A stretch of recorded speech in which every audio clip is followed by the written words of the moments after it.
नमस्कार साथियों, आप सभी लोगों का आपके अपने YouTube चैनल वीर से बिहार में एक बार फिर स्वागत है। तो आप लोग पढ़ रहे हैं पंचायती राज व्यवस्था को। पंचायती राज व्यवस्था के इस क्रम में आज का ये हमारा चौथा वीडियो है, जिसमें आप लोग जिला पंचायत के बारे में पढ़ेंगे कि जिला पंचायत में जो जिला परिषद होती है उसका गठन कैसे होता है, अध्यक्षों की नियुक्ति कैसे होती है, सदस्य कौन कौन होते हैं, इनका कार्यकाल क्या होता है, बैठकें इसकी किस तरीके से होनी चाहिए, सदस्य या अध्यक्ष को हम किस तरीके से हटा सकते हैं। ये सारी चीज़ों के बारे में आज आप लोग गहनता से जानेंगे। और जिन साथियों ने हमारी पिछली वीडियो नहीं देखी हैं, पिछली क्लासेस नहीं ली हैं, वो हमारी पिछली क्लासेस ज़रूर ले लें। लिंक डिस्क्रिप्शन में दिया गया है, आप वहाँ से जाकर के उन क्लासेस को देख सकते हैं। और अभी तक जिन साथियों ने हमारे चैनल को सब्सक्राइब नहीं किया है, प्लीज़ उनसे रिक्वेस्ट है कि हमारे चैनल को सब्सक्राइब कर लीजिए। और देखते हैं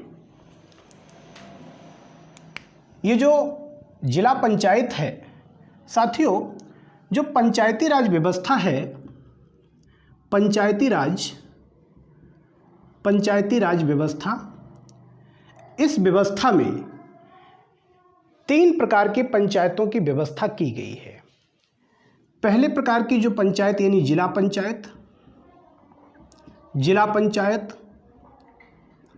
दूसरी क्षेत्र पंचायत और तीसरी ग्राम पंचायत।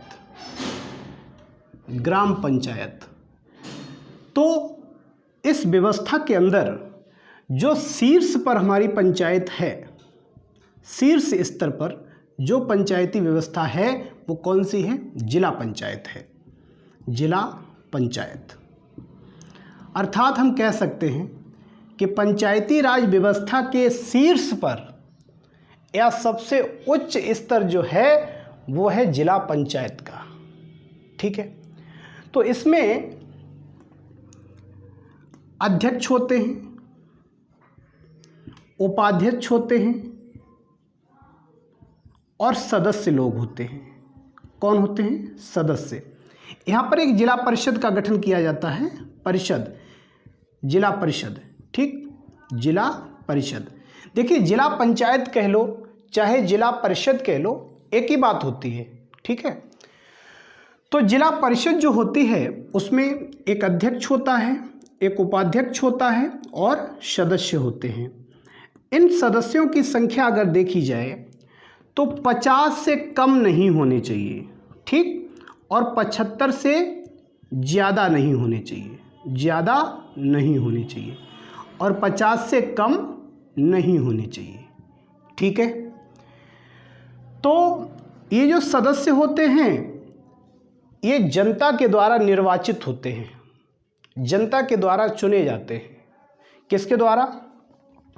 ये जनता द्वारा चुने जाते हैं।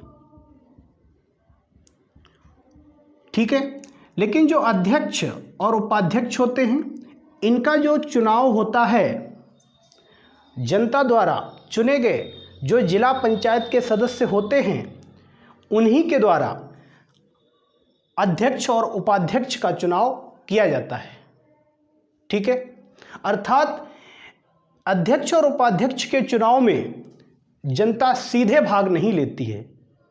ठीक है, तो अध्यक्ष का जो चुनाव होता है और उपाध्यक्ष, इनका जो चुनाव होता है ये जिला पंचायत के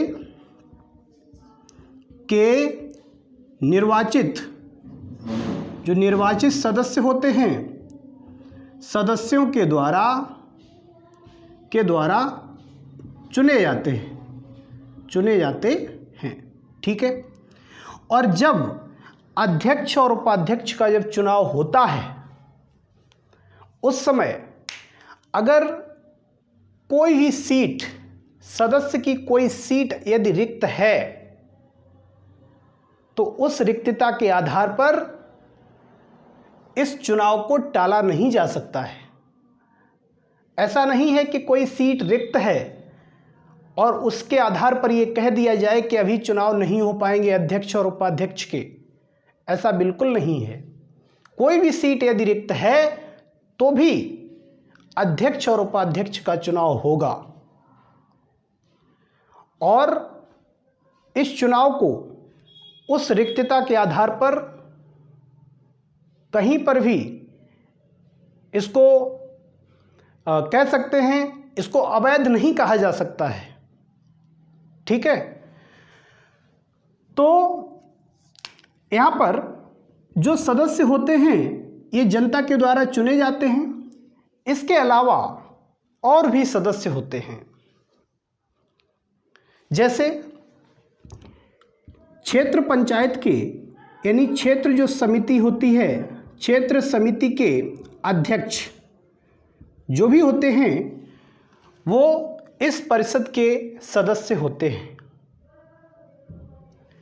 इसके बाद जो विधानसभा के जो सदस्य होते हैं अर्थात जो विधायक होते हैं वो भी इस परिषद के सदस्य होते हैं। जो विधान परिषद है, विधान परिषद, इसके भी जो सदस्य होते हैं वो भी इस परिषद के सदस्य होते हैं। इसके बाद जो लोकसभा के सदस्य भी इस परिषद के सदस्य होते हैं। कह सकते हैं कि जो सांसद होते हैं वो भी यहाँ के क्या होते हैं, इस परिषद के सदस्य होते हैं। और राज्यसभा के सदस्य भी क्या होते हैं, इस परिषद के सदस्य होते हैं। लेकिन ये जो विधानसभा, विधान परिषद, लोकसभा सदस्य और राज्यसभा के सदस्य, ये जो सदस्य हैं इनका संबंध उस जिला की जो मतदाता सूची है उससे होना चाहिए, अर्थात इन लोगों का नाम जिले की मतदाता सूची में सम्मिलित हो। ठीक है, इसके बाद इस व्यवस्था में जो अध्यक्ष बनाए जाते हैं,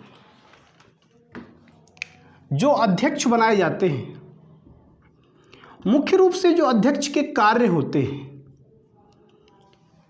वो कार्य मुख्य रूप से यही होते हैं कि जो बैठकें होती हैं इस परिषद की, जो भी बैठकें सामान्य रूप से होती हैं उन बैठकों की अध्यक्षता करना। क्या होता है, बैठकों की अध्यक्षता करना।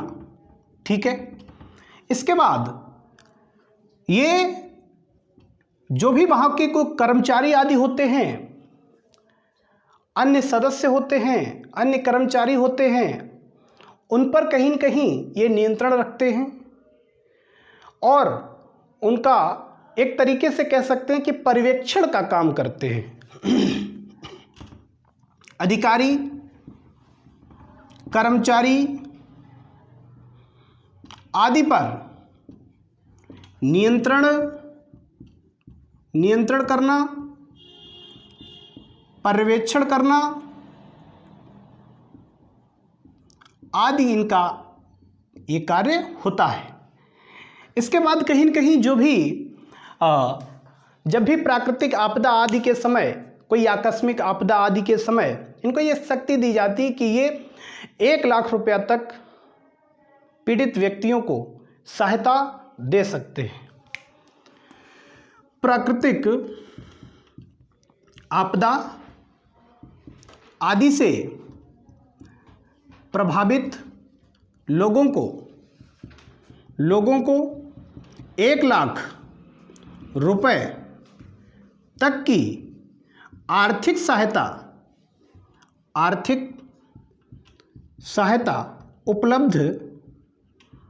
उपलब्ध करवाने या करवा सकते हैं। ठीक है, और इसके बाद ये प्रस्ताव जब अगली बैठक होती है उसमें रख करके इसको पास करवा दिया जाता है। इसके बाद जो उपाध्यक्ष होते हैं,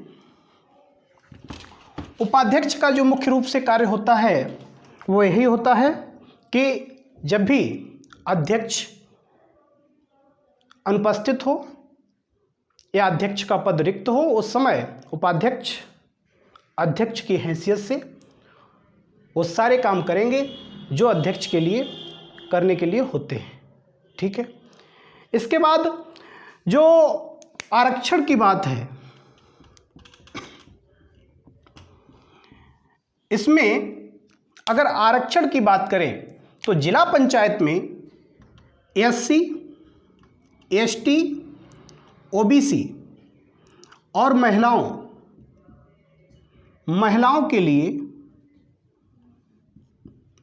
के लिए आरक्षण होता है।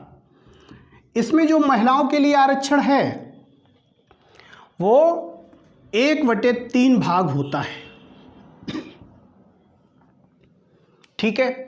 वो किसी भी वर्ग की महिलाएं हों, SC, ST, OBC, किसी भी वर्ग की महिलाएं हों, उन सभी वर्गों में महिलाओं के लिए 1/3 सीटें रिजर्व रखी जाएंगी। ठीक है। और इसी तरीके से जो अध्यक्ष पद के लिए जो रिजर्वेशन है वो भी इसी तरीके का होता है, चाहे वो अध्यक्ष पद हो और चाहे वो सदस्य का पद हो, रिजर्वेशन इसी तरीके से होगा। ठीक है। इनके कार्यकाल की बात करें, कार्यकाल,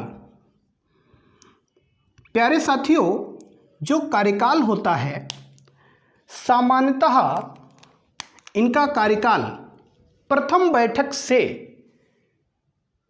5 वर्ष तक का होता है। कितना होता है? जो परिषद गठित होती है उस परिषद की जो प्रथम बैठक होती है, उस प्रथम बैठक से आगे 5 साल तक का सामान्यतः इनका कार्यकाल होता है। तो यहाँ लिख सकते हैं कि प्रथम बैठक से सामान्यतः 5 वर्ष का। ठीक है। लेकिन इस परिषद को समय से पहले भी भंग किया जा सकता है, और जब समय से पहले ये भंग कर दी जाती है किसी भी कारणवश, तो नई पंचायत का गठन 6 महीने के अंदर किया जाना अनिवार्य होता है। लेकिन अगर पंचायत को ऐसे समय पर भंग किया गया जिससे कि उसका जो शेष समय है वो केवल 6 महीने से कम रह गया है, ऐसे समय पर उसको भंग किया जाता है, तो फिर चुनाव कराना या नई पंचायत का गठन करना आवश्यक नहीं होता है। ठीक है। और जो नई पंचायतें गठित की जाती हैं भंग होने के बाद, वो केवल और केवल शेष समय के लिए ही काम करती हैं। ठीक है। तो ये चीज़ आप लोगों के समझ में आ गई होगी कि जो सामान्यतः कार्यकाल होता है 5 वर्ष का होता है, और समय पूर्व भी इसे भंग किया जा सकता है। ठीक है। और 6 माह के अंदर चुनाव आवश्यक होते हैं। ठीक। और यदि पंचायत ऐसे समय पर भंग होती है कि शेष कार्यकाल 6 माह से कम रह गया है, तो चुनाव आवश्यक नहीं होता है। ठीक है। चुनाव आवश्यक नहीं होता है। तो और जो चुनाव कराए जाते हैं, जो नई पंचायत जो गठित की जाती है वह शेष समय के लिए ही गठित की जाती है। शेष समय के लिए ही गठित की जाती है। ये चीज़ समझ में आ गई। तो इसके अगर हम त्याग पत्र की बात करें, ये नोट हो गया होगा।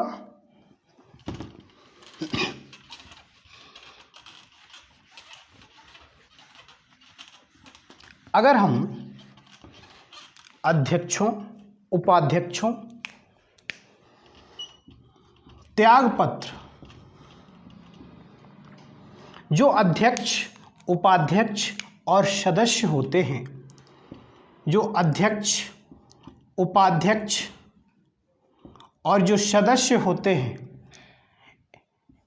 इनका जो त्यागपत्र होता है, अगर अध्यक्ष का त्यागपत्र होगा तो ये अध्यक्ष जो त्यागपत्र अपना देंगे अपने हस्ताक्षर से, यानी स्वहस्ताक्षरित उनका त्यागपत्र होगा। और ये किसको देंगे? ये राज्य सरकार को, राज्य सरकार को अपना त्यागपत्र देते हैं। ठीक है। जो उपाध्यक्ष होता है ये अपना त्यागपत्र अध्यक्ष को देते हैं, और इसी तरीके से जो सदस्य होते हैं ये भी अपना त्यागपत्र अध्यक्ष को देते हैं। ठीक है। ये चीज़ समझ में आई कि ये लोग त्यागपत्र किसे देते हैं। इसी तरीके से अगर आकस्मिक पद रिक्ति हो जाती है किसी भी कारणवश, मृत्यु हो जाने पर, बीमार हो जाने पर, स्वास्थ्य खराब हो जाने पर, अगर अध्यक्ष की, यहाँ पर लिख लीजिए, आकस्मिक पद रिक्ति होने पर क्या होता है, और ये आकस्मिक पद रिक्ति मृत्यु या अन्य कारणों के आधार पर हो सकती है। तब क्या होता है, तो ऐसी स्थिति में 6 माह के अंदर इस रिक्ति को भरना जरूरी होता है। ठीक है। 6 माह के अंदर क्या होता है, इस पद को अवश्य भर लिया जाना चाहिए। 6 माह के अंदर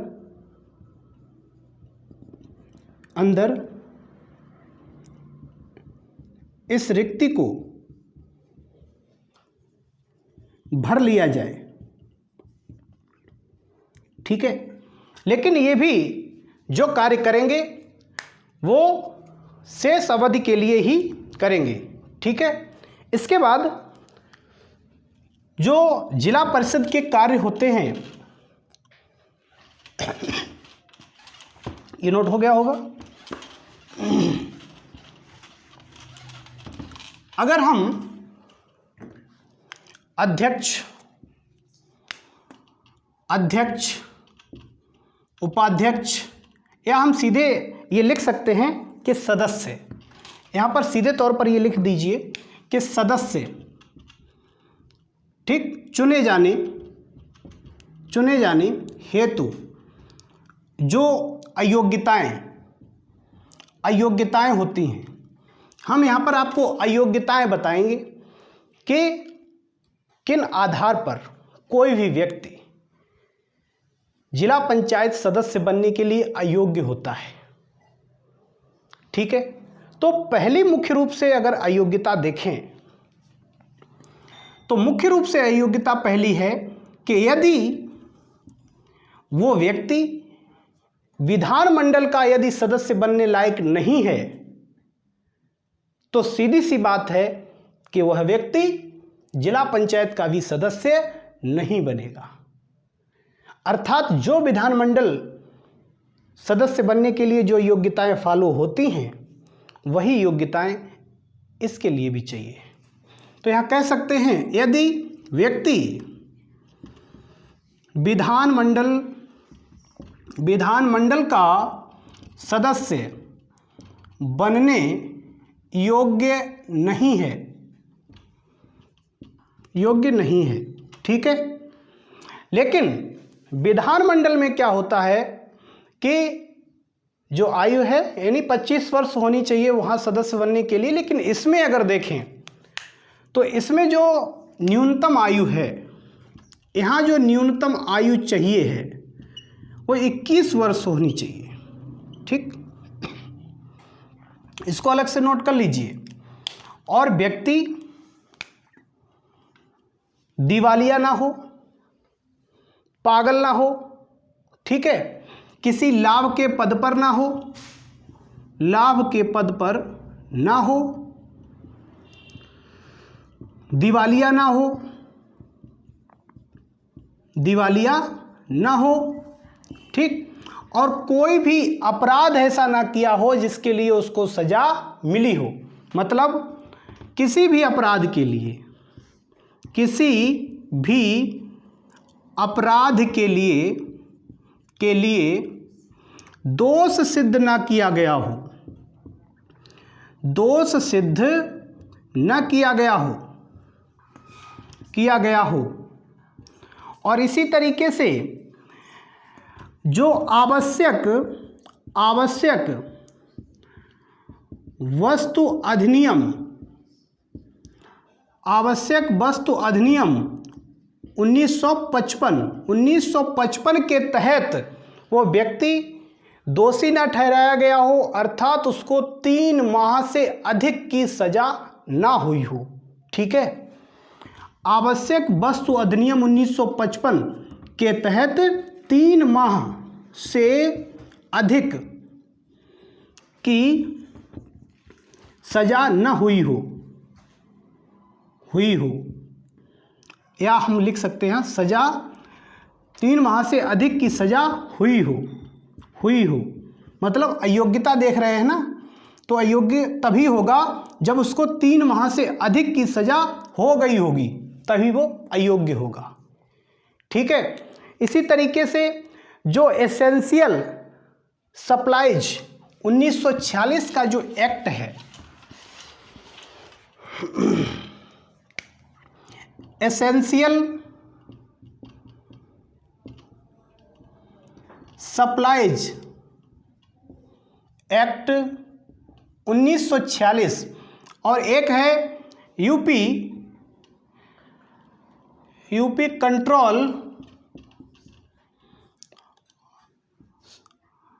control of supply act 1947 sorry 1947। इन दोनों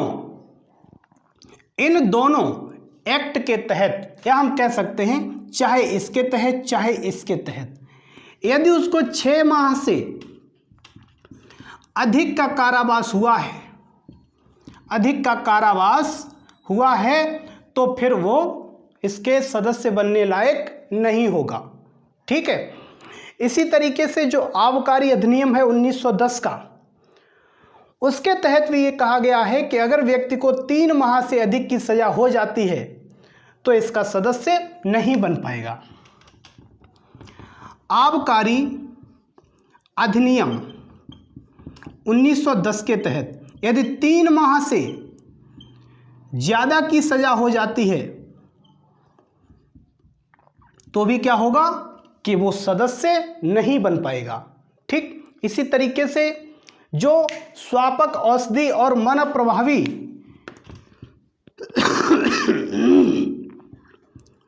स्वापक औषधि और मन प्रभावी पदार्थ अधिनियम 1985, इसके तहत अगर व्यक्ति दंडित किया गया है तो वो भी सदस्य नहीं बन पाएगा। और अगर वो किसी भी निर्वाचन से संबंधित किसी प्रकार का घपला आदि करने, लोगों को धमकी देने, अपने पक्ष में मतदान करवाने, ठीक, आदि सभी कृत्यों के लिए यदि वो दंडित किया गया है तो भी वो चुनाव नहीं लड़ सकता है। लेकिन ये जो सारी चीज़ें बताई गई हैं, सजा हो जाने के 5 साल के बाद, सजा पूरी होने के 5 साल के बाद वो व्यक्ति रिफ्रेश हो जाता है, मतलब 5 साल के बाद सारे इल्ज़ाम छूट जाते हैं और वो पुनः चुनाव लड़ सकता है। ऐसी व्यवस्था की गई है कि 5 साल के बाद वो दूध का धुला हुआ हो जाएगा। इसी तरीके से राज्य सरकार यदि चाहे तो उसके ऊपर से इन आरोपों को खत्म कर सकती है और वो चुनाव लड़ सकता है। लेकिन किसी विवाद की स्थिति में अगर कोई विवाद है कि वो व्यक्ति चुनाव लड़ने के योग्य है, सदस्य बनने के योग्य है या नहीं है, ऐसे किसी विवाद की स्थिति में जो अंतिम निर्णय होता है वो राज्य सरकार का होता है। अंतिम निर्णय किसका होता है? राज्य सरकार का होता है। राज्य सरकार का होता है और इस निर्णय के खिलाफ आप कहीं न्यायालय आदि में नहीं जा सकते हैं। ये अंतिम है और ये बाध्यकारी निर्णय होता है। ठीक है। इसी तरीके से अगर हम अध्यक्षों या अध्यक्ष और उपाध्यक्ष, अध्यक्ष और उपाध्यक्ष इन्हें हटाए जाने की बात करें, अर्थात हम अविश्वास प्रस्ताव की बात करें, अविश्वास प्रस्ताव, तो प्यारे साथियों, अध्यक्ष और उपाध्यक्ष को हटाने के लिए एक प्रस्ताव लाया जाता है सदस्यों के द्वारा, जिसे अविश्वास प्रस्ताव कहते हैं। इसमें मुख्य रूप से जब परिषद का गठन हो जाता है, अध्यक्ष और उपाध्यक्ष का चुनाव हो जाता है, उसके 2 साल के बाद ही इस प्रस्ताव को लाया जा सकता है। 2 साल से पहले ये प्रस्ताव नहीं लाया जाएगा। पहले इसके कुछ अलग नियम थे, लेकिन कुछ समय पहले अभी राज्य सरकार द्वारा इसे संशोधित किया गया और इसमें एक समय सीमा तय कर दी गई कि चुनाव के 2 साल के बाद ही आप इन्हें हटा सकते हो। ये सब क्यों किया गया? क्योंकि कुछ ज़्यादा ही राजनीतिक अस्थिरता उत्पन्न हो जाती थी। जैसे ही चुनाव होते थे, अविश्वास प्रस्ताव लाना शुरू हो जाते थे। तो इसलिए ये व्यवस्था की गई है कि अध्यक्ष और उपाध्यक्ष इन्हें चुने जाने के 2 वर्ष बाद ये प्रस्ताव लाया जा सकता है। ये प्रस्ताव लाया जा सकता है। और कैसे लाया जाएगा? जो सदस्य होंगे, कुल सदस्यों का 2/3 सदस्य सहमत होने चाहिए, तब ये प्रस्ताव आएगा। ठीक है। कितने सदस्य? 2/3 सदस्यों की सहमति पर। और जब ये सदस्य सहमत हो जाएंगे, प्रस्ताव लाया जाएगा, तो ये प्रस्ताव सबसे पहले जो जिला कलेक्टर होता है, जिला कलेक्टर मतलब डीएम के पास ये प्रस्ताव जाएगा और डीएम इस चीज़ पर विचार करके 30 दिन के अंदर क्या होंगे, एक विशेष बैठक बुलवाएंगे, एक विशेष बैठक बुलाएंगे। और ये जो विशेष बैठक होती है अविश्वास प्रस्ताव के संबंध में, इसकी जो अध्यक्षता करेंगे वो जिला न्यायाधीश इसकी अध्यक्षता करते हैं। ठीक है। जो विशेष बैठक अविश्वास प्रस्ताव के लिए बुलवाई जाती है उसकी। और जिस दिन ये बैठक बुलाई जाती है और जिसे अध्यक्षता करने के लिए नियुक्त किया जाता है, बैठक शुरू होने के आधे घंटे तक अगर वो व्यक्ति नहीं आता है जो अध्यक्षता करने वाला है, यदि वो व्यक्ति आधे घंटे के अंदर नहीं आता है, जो बैठक शुरू होने का जो समय है, उस समय के आधे घंटे के अंदर यदि वो व्यक्ति उस बैठक में उपस्थित नहीं होता है अध्यक्षता करने के लिए, तो बैठक को स्थगित कर दिया जाता है। अगला उसको समय दिया जाता है और फिर बैठक अगले दिन, मतलब अगले दिन क्या, कोई निश्चित जो तारीख उसमें की जाती है, जो निश्चित समय किया जाता है, उस समय फिर उसकी बैठक पुनः होती है। तो जब बैठक होगी तो इसमें जो भी उपस्थित जो सदस्य हैं उन सदस्यों का पूरी प्रक्रिया होगी, प्रस्ताव को पढ़कर सुनाया जाएगा, सारी प्रक्रियाएं होंगी। इसके बाद वोटिंग कराई जाएगी। तो जो उपस्थित सदस्य हैं, कुल उपस्थित सदस्य, इनका 2/3 से अधिक, 2/3 भाग से अधिक यदि सदस्य अविश्वास प्रस्ताव के पक्ष में हो जाते हैं तो अध्यक्ष को या उपाध्यक्ष को, जिसके खिलाफ लाया गया होगा, उसको पद छोड़ना पड़ता है। और यदि ये प्रस्ताव पास नहीं हो पाता है तो पुनः ये प्रस्ताव 1 वर्ष के बाद ही लाया जा सकता है, 1 वर्ष से पहले नहीं लाया जाएगा। और यदि जो 5 वर्ष की समय सीमा है वो खत्म होने वाली है, शेष समय केवल 6 माह से कम का रह गया है, तो भी अध्यक्ष या उपाध्यक्ष के खिलाफ अविश्वास प्रस्ताव नहीं लाया जाएगा। ये चीज समझ में आ गई? ठीक है। इसके बाद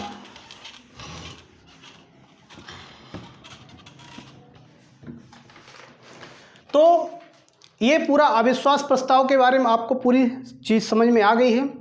इसके बाद साथियों, जो राज्य सरकार द्वारा जो अध्यक्ष और उपाध्यक्ष को हटाने की जो प्रक्रिया होती है, राज्य सरकार ये भी अध्यक्ष और उपाध्यक्ष को हटा सकती है। होता क्या है कि यदि राज्य सरकार को ये लगे कि अध्यक्ष या उपाध्यक्ष अपने अधिकारों का दुरुपयोग कर रहा है और अपने कर्तव्यों का पालन नहीं कर रहा है, या फिर वो शारीरिक या मानसिक रूप से अस्वस्थ या रोगी हो गया है, हमने क्या बताया आपको कि यदि वो अपने कर्तव्यों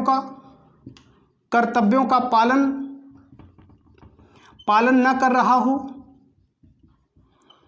हो या फिर वो अपने अधिकारों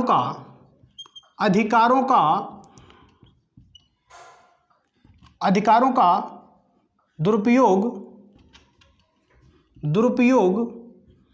कर रहा है, या फिर वो मानसिक रूप से रोगी या बीमार हो गया हो, तो ऐसी कंडीशन में क्या होता है कि राज्य सरकार उनसे स्पष्टीकरण लेती है और उनको पूरा मौका देने के बाद उन्हें पद से हटा देती है। और ये निर्णय राज्य सरकार का अंतिम होता है और इसको मानना ही पड़ता है।